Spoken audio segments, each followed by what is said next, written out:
Narcissists use sex to drain you spiritually. Let's get real today. This is not just about heartbreak. This is not just about betrayal. This is about the destruction of your spirit through the most sacred form of human connection, sex.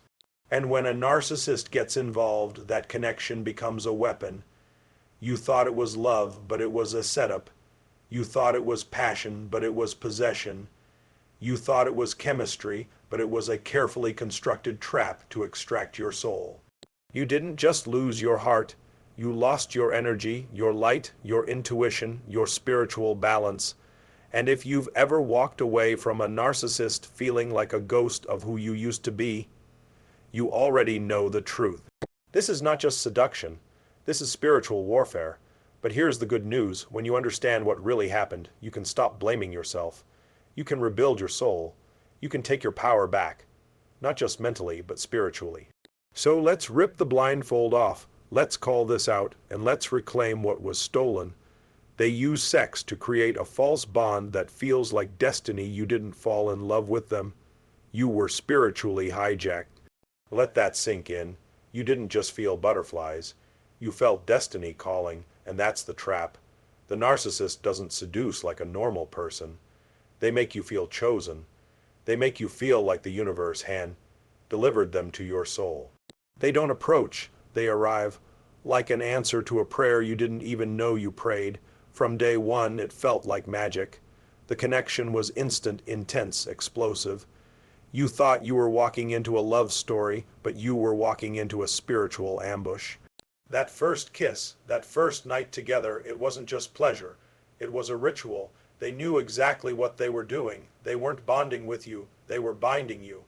When your soul opens during sex, it speaks a language your brain can't argue with. And narcissists know how to use that moment. They mirror your desires, echo your dreams, and in that sacred vulnerability, they create a sense of cosmic union. But it's all theater. It's all choreography. None of it is real, it just feels real. And that's what makes it dangerous. You weren't crazy for believing they were the one.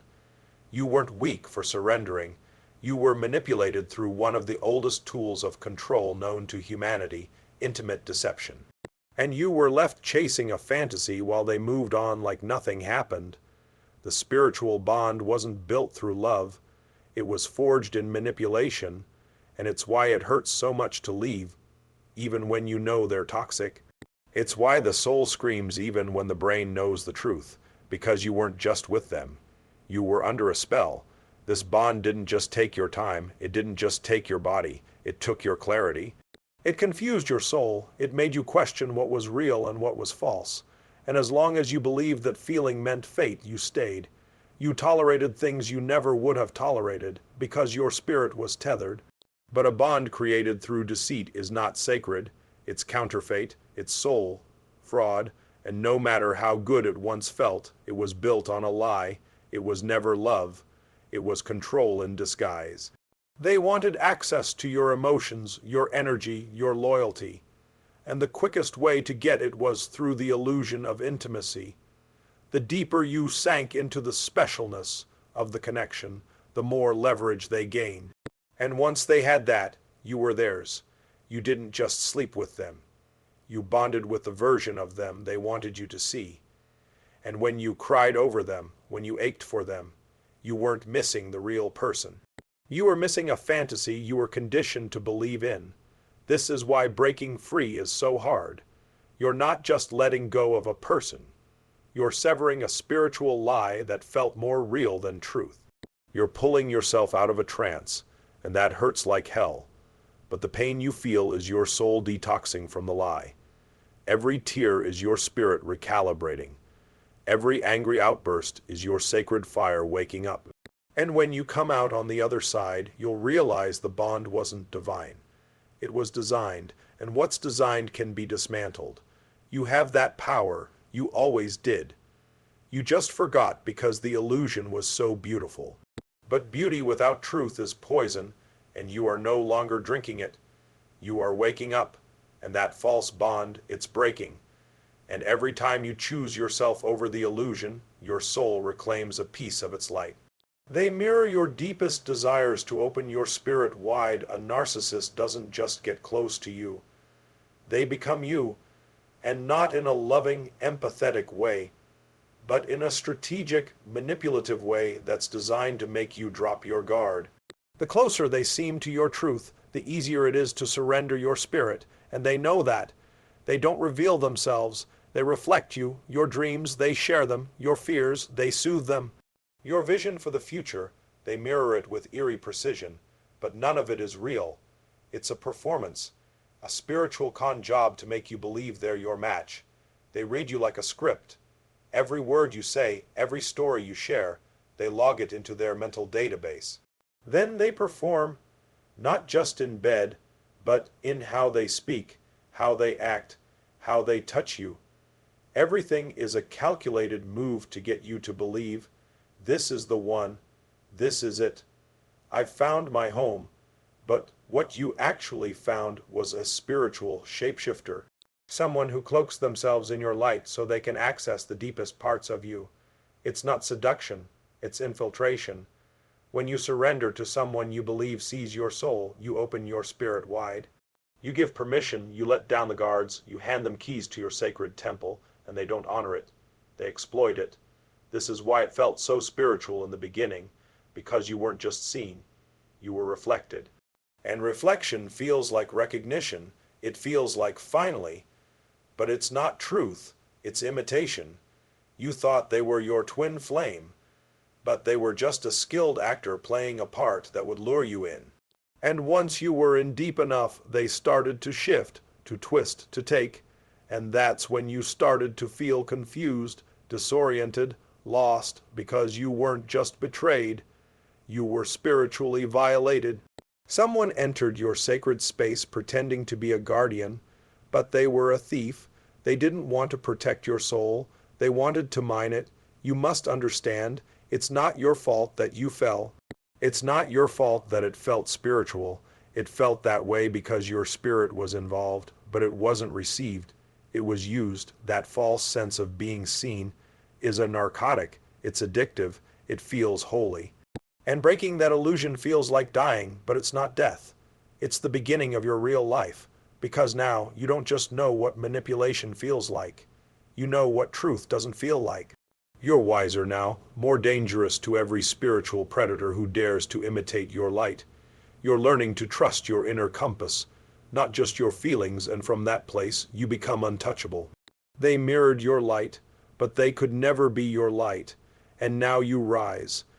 After sex, they emotionally withdraw to create addiction. This is the heartbreak cycle that feels like heroin.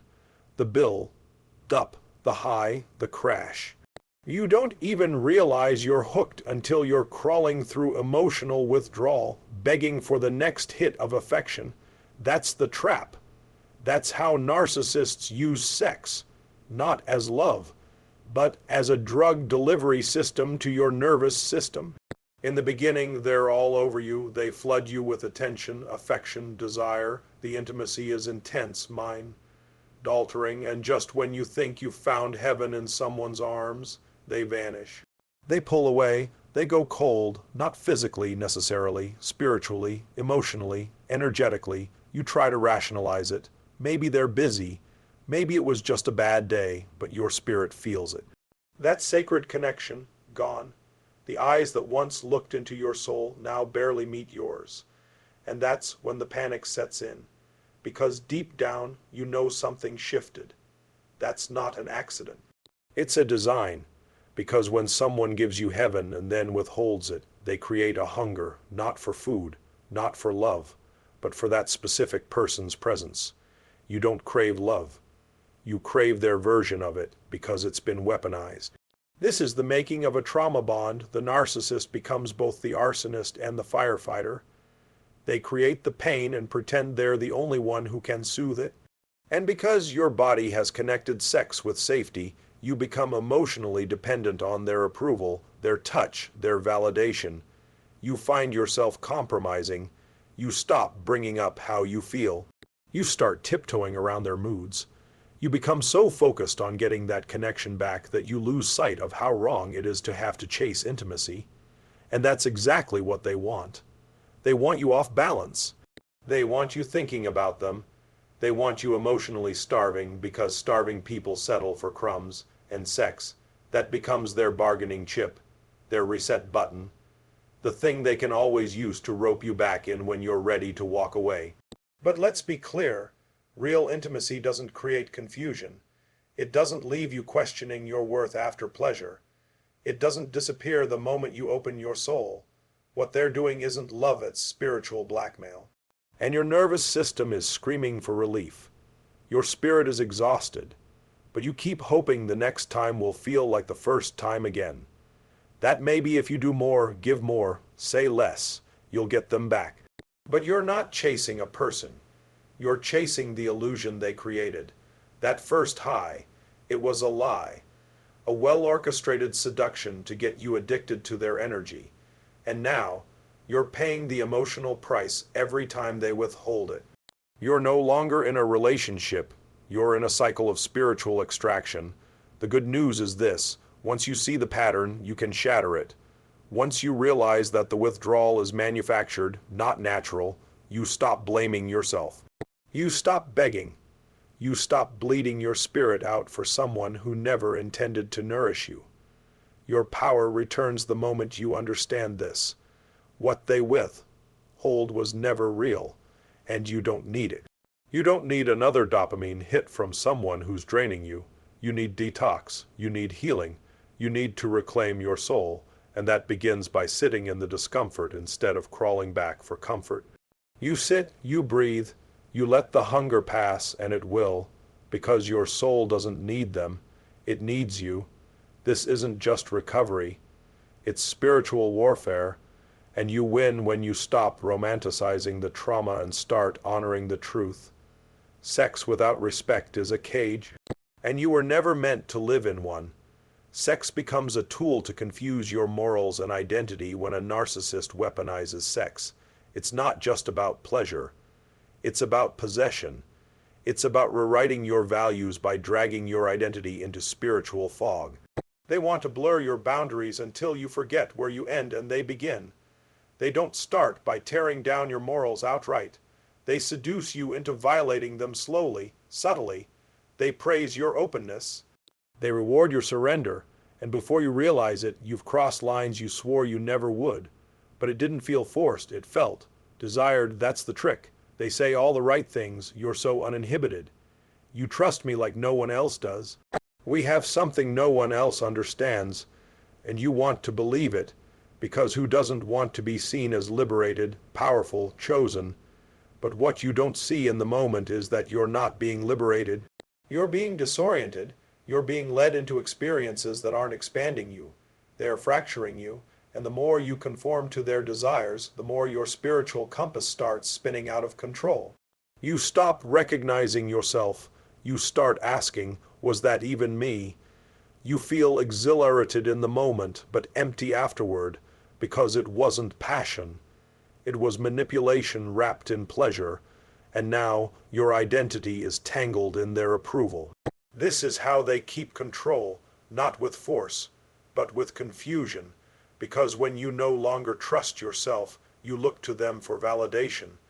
They become your moral GPS, and that's where the danger begins. When your spirit feels violated but your body feels thrilled, it creates soul confusion, and that's what they count on. Because if they can make you question your own truth, they can reshape it. You start thinking maybe you're the problem. Maybe you're too sensitive, maybe you're being dramatic, and just like that, your intuition, your greatest spiritual weapon, is silenced, replaced by the narcissist's script. They don't want to know you, they want to rewrite you. And the more you conform, the more lost you become. Until one day, you look in the mirror and can't recognize who's staring back. But your spirit remembers. It always remembers, and that ache inside you, that's your soul knocking, saying, this isn't me, this isn't my truth, this isn't my destiny. That confusion you feel after intimacy, that shame you can't explain, that's your spirit trying to detox the distortion. That's your inner self screaming for alignment, and you must listen, because there is no amount of pleasure that is worth losing your peace, no thrill that justifies the theft of your identity, no connection that's worth the disconnection from your soul. The moment you choose to walk back toward your truth, no matter how far you've strayed, is the moment your spirit starts healing, clarity returns, strength returns, your real self rises, you're not broken. You were hijacked, and now you reclaim every sacred piece of yourself they tried to confuse into silence. Your body is used as an energetic dumping ground. Let's strip away the lies. Let's talk about what happens spiritually when a narcissist uses you sexually. Not as a partner, not as a soul connection, but as an emotional trash can. A place where they pour their rage, their pain, their wounds into your body. See, narcissists don't process emotions like healthy people do. They don't sit with their pain. They don't take accountability. What they do instead is transfer their inner poison and sex. Sex becomes the ritual, the portal, the method of transfer. You walk into that bedroom hoping for closeness. They walk in with a secret agenda, to offload the heaviness of their shame, anger, and emptiness into your being. You think it's about union, but they're using you to cleanse themselves of what they refuse to face. And afterward, you feel it. You feel drained. You feel foggy. You feel spiritually nauseous, but you don't have words for it, because the experience was consensual, right? It was passionate, right? But your spirit is sick. That's not by accident. That's the aftershock of being spiritually dumped on. This is more than physical. This is energetic. Your body, your aura, your soul. They were made for love, for light, for healing. But when someone sees you as an object, not a vessel, they violate the sacred.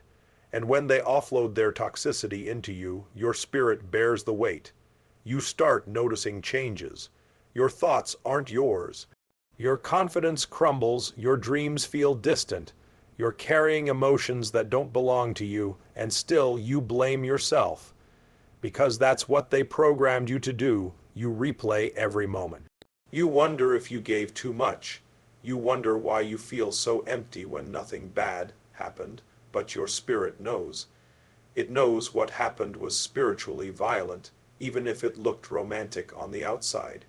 And here's the sickest part. The narcissist feels better, lighter, happier, because they've emptied themselves into you. You walk away with their demons while they walk away feeling cleansed. That's not intimacy. That's spiritual vampirism. They don't want to heal. They want to transfer. They don't want connection. They want extraction. And if you're not careful, they'll keep coming back every time they feel heavy, knowing your soul will take it because it's soft. Because it's open, because you care, but enough. You are not their dumping ground. You are not their spiritual sewer. You were never designed to be someone else's emotional landfill. You were created for love, not for sacrifice on someone else's altar of ego. You must take your energy back, not just from them, but from every memory, every moment, every tie that allowed their poison to linger in your system. You must cleanse, not just your body, but your spirit. This is warfare, and the battlefield is energetic. You win by refusing to be available, refusing to open that sacred space to someone who comes to destroy, not honor. You win by knowing that your body is sacred territory and it is no longer available for dumping. You don't need to seek revenge. You don't need to prove a thing. You need to rise. You need to heal. And you need to protect your temple like it holds the fire of the divine. Because it does. No more transfers. No more leaks. No more spiritual hijacks disguised as passion. Your body is no longer a playground for broken people who refuse to do their own healing. It's a fortress now, a sanctuary, a flame they can no longer reach. Your spirit doesn't consent, even when your body does. Here's a truth we're not told often enough. Just because your body says yes, doesn't mean your soul is on board. And in relationships with narcissists, this disconnection between body and spirit is how the real damage happens. You may have said yes with your mouth.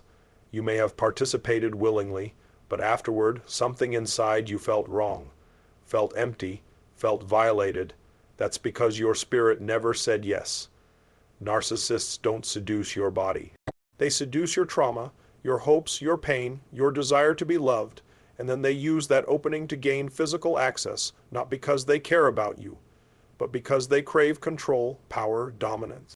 They'll flatter you, make you feel seen, create a fantasy of deep spiritual connection, and in that moment you think it's mutual, you think something divine is unfolding, but they're not seeing your soul. They're targeting it. So you engage, you surrender, you share that sacred space, but something doesn't land. Something doesn't feel right, and that feeling, that deep ache, that sense of being used, that's your spirit telling you the truth your mind can't yet process. Because you weren't loved, you were leveraged, you weren't honored, you were accessed. And no matter how beautiful the moment looked from the outside, your soul knows when it's been invaded without true consent. Consent is more than verbal, it's spiritual alignment, it's wholeness, it's peace before, during, and after intimacy. When it's absent, your body may have participated, but your soul walks away bruised, unseen, wounded. And this is the heartbreak no one talks about. Not every violation leaves bruises on the skin. Some leave them on your spirit, and that's what you've been carrying. That's why it hurts in places you can't name. Because your spirit remembers what your mind tries to forget. But this is your wake-up call, to stop doubting that inner scream, to stop justifying what your body accepted but your soul rejected. Your inner wisdom isn't broken. It was overridden by conditioning, by trauma, by manipulation, and now it's time to return to your inner authority, to the sacred voice within that says, if it doesn't feel safe, it isn't. If it doesn't feel clean, it isn't. If I feel smaller after, I was never honored in the first place. This doesn't make you weak. This doesn't make you foolish. This makes you human. You loved with the hope that it was real, but now you rise with the power of truth. You reclaim your spirit. You give it the safety it always deserved. You stop offering it to those who only seek to conquer, never connect, and you begin again, not guarded but guided, not hardened but whole. You no longer separate your body from your spirit to feel desired. You no longer abandon your soul to feel chosen. You choose yourself fully now, spirit, body, mind, aligned, because the greatest consent you'll ever give is the one you give to yourself, to be whole, to be sacred, to be sovereign. And that's a power no narcissist can ever touch again. Take your power back, spiritually, sexually, completely. Let's bring it home. You didn't come into this life to be someone's emotional sponge. You weren't born to be drained, used, manipulated, or spiritually hollowed out by people who masquerade as lovers while carrying the hearts of predators. You were made for divine connection, not energetic exploitation. And somewhere deep inside, you've always known that. This wasn't just about sex. It was about your spirit, your life force, your divine essence. And when you gave yourself in trust, in hope, in vulnerability, thinking love was in the room, what actually stood before you was deception cloaked in charm. But now you see it, you feel it, the fog has lifted. The lies have cracked, the patterns have been exposed, and you, my friend, are standing on the edge of something sacred, a total reclamation. It's time to reclaim your body, not as an object to be desired, but as a temple to be honored. It's time to reclaim your energy, not as a resource to be mined, but as a light to be respected. And it's time to reclaim your soul, not as a thing to be broken, but as a flame to be feared by darkness. This is the line in the sand. This is the turning point where you stop asking, why did they do this to me? And start declaring, never again. Never again will I give my sacred energy to someone who only wants to consume. Never again will I confuse control for connection. Never again will I allow my silence to be the permission for my soul's destruction. You are not broken, you were targeted, you are not weak, you were overpowered through deception. But now you are awakening, and once you awaken, there is no going back to sleep. The war was never outside of you. The war was within, between the part of you that wanted love so badly you tolerated abuse, and the part of you that now knows love would never cost your soul. You're not here just to survive what happened, you're here to transcend it, to use the very fire that tried to burn you as fuel for your rise. Because when you heal from this, you don't just become stronger. You become untouchable to the very kind of darkness that once had access to your spirit. This isn't just healing, it's spiritual warriorship. This is you standing in your full truth saying, my body is sacred, my spirit is sovereign, my soul is no longer available for rental to anyone who brings poison in the disguise of passion. And when you walk with that kind of clarity, with that kind of power, narcissists don't even come near you. Because they don't want a mirror. They want a victim, and you are no one's victim ever again. This is your revolution. This is your resurrection. This is the moment you don't just take your power back. You become the power, so stand tall, speak loud, move forward, and protect your spirit like it holds the voice of God, because it does. Now go, and never forget who you really are.